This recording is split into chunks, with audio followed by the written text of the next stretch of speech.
किया कि क्या आपने बोला है ये जुमला कि कांग्रेस को वोट दो, तो सभी मुफ्तियान किराम का कहना है कि हमने ये नहीं कहा। फिर मैं आप बोलेंगे कि कांग्रेस मुसलमानों की हमदर्द है, तो मेरा आप लोगों से सवाल है, पत्र हो राजधानी तंग नजरी है, इसमें जितना बीजेपी गुनहगार है उतना ही हमारे जो मुसलमानों की हमदर्द हमनवा जिसे कहेंगे हम, जो तो वो कांग्रेस पार्टी भी उतनी ही मुलविस है उसमें। ये बता रहे हैं कि उलमा किराम बोल रहे हैं कि कांग्रेस को वोट दो। मैंने मुलाकात किया उलमा किराम से, मुफ्तियान किराम से बात की है उनसे, मैंने उनसे सवाल किया कि क्या आपने बोला है ये जुमला कि कांग्रेस को वोट दो, तो सभी मुफ्तियान किराम का कहना है कि हमने ये नहीं कहा। फिर मैंने उनसे पूछा कि मुझे ये बताओ कि हुजूर अकरम सल्लल्लाहु अलैहि वसल्लम की क्या राय है औरत को सरबराही देने में, औरत को इक़्तिदार में लाने में, औरत को जिम्मेदार बनाने में।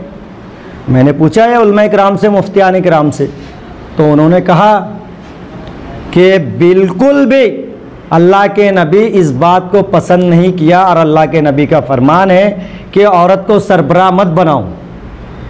जब वोट आपकी गवाही है, अच्छे इंसान को वोट देना ये एक गवाही है, तो फिर जब अल्लाह के नबी ने जिसको मना किया तो आप उसके बारे में उलमा का नाम लगाकर क्यों बोल रहे हो? मेरा सवाल है उन लोगों से जो बोल रहे हैं कि कांग्रेस को वोट देने के बारे में बोल रहे हैं। मैंने एक ऑडियो सुना मालेगांव की, उसमें हमें गद्दार बोला जा रहा है। अरे हमने क्या गद्दारी की? ये आए आगे मैदान में, क्योंकि आप लोग तो ज़हनी तौर पर गुलाम हो चुके थे। आप कांग्रेस के आगे तो जा ही नहीं सकते। जब हम लोगों ने झंडा थामा, हम लोग आगे आए, तो आप लोगों को तो हमें कंधे पे बैठाना चाहिए था। मैं ये नहीं बोल रहा हूँ कि आप मुझे वोट करें, पूरे मुसलमान मिलकर आप ढूंढिए, हम जितने कैंडिडेट है उसमें से जो बेहतर हो उसको दो वोट, लेकिन आ सकता है ये चांस है।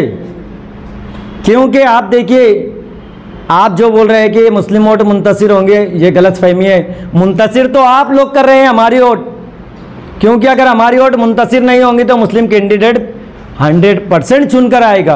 देखो एक चीज़ है कि हमारे जो लोग हैं तो एक जहनी गुलाम हो चुके हैं, यानी जो पार्टियों में है, मैं आवाम की नहीं बात कर रहा हूँ, माफ़ी चाहता हूँ अगर आप आवाम का समझे, तो जो पार्टियों के अंदर है या तो कोई जहनी गुलाम है या तो किसी का रिचार्ज हुआ है, आपको पता है सब ये दो बातें। और अगर आप बोलेंगे कि कांग्रेस मुसलमानों की हमदर्द है, तो मेरा आप लोगों से सवाल है, पत्रकारों से, कि कांग्रेस ने पूरे इंडिया में कितने मुसलमानों को टिकट दिया है? मेरा ये सवाल है आप लोगों से। देखो मैंने कोशिश की बात करने की, ठीक है, इंशाल्लाह हम लोग बैठेंगे भी। इससे पहले IPS अब्दुल रहमान का भी फॉर्म था, रिजेक्ट होने से पहले मैंने उनको भी मेरा मतलब वो था कि हम लोगों ने साथ में फॉर्म भरे थे, हम लोग साथ में बैठ के फॉर्म भरे थे। तो मैंने कहा था कि अगर साहब का फॉर्म मंजूर होता है तो मैं उनको समर्थन कर दूंगा, लेकिन ये हमारी बदनसीबी रही है कि शायद उनका फॉर्म रिजेक्ट हुआ, तो फिर मैं उम्मीदवारी किया। हर जगह से, हर गांव से, हर ताल्लुके से हमारे लोग हैं, चाहे पत्रकारिता की लाइन से बोलो, चाहे सोशल फील्ड की लाइन से बोलो, और हर जगह से मुझे मुसलसल कॉल आ रहे हैं। इंशाल्लाह मैं मालेगांव की प्रेस कॉन्फ्रेंस करने के बाद मेरा यही इरादा था कि अब मैं सारे खेड़े कवर करूँगा। आपको भाजपा इस्तेमाल कर दिया, ऐसा क्या आरोप है? देखो बिल्कुल आपका सवाल बहुत अच्छा है, बड़ा प्यारा सवाल है आपका, कि मुझे आपने जो पूछा कि भाजपा इस्तेमाल कर रही है ना, तो मुझे ये बताओ कि किसी के पास कोई सबूत है? ये आपने जो पूछा इसका कोई सबूत है किसी के पास? और अगर नहीं है तो फिर मैं ये बोलना चाहता हूँ कि देखो, हमारे एक बहुत बड़े जैयद आलिम मालेगांव से कोशिश किए थे लड़ने के लिए, खड़े होने की कोशिश किया था कि हम लड़ेंगे, तो उनके बारे में भी तो यही बात चली थी कि बीजेपी की तरफ से इनको इस्तेमाल किया जा रहा है।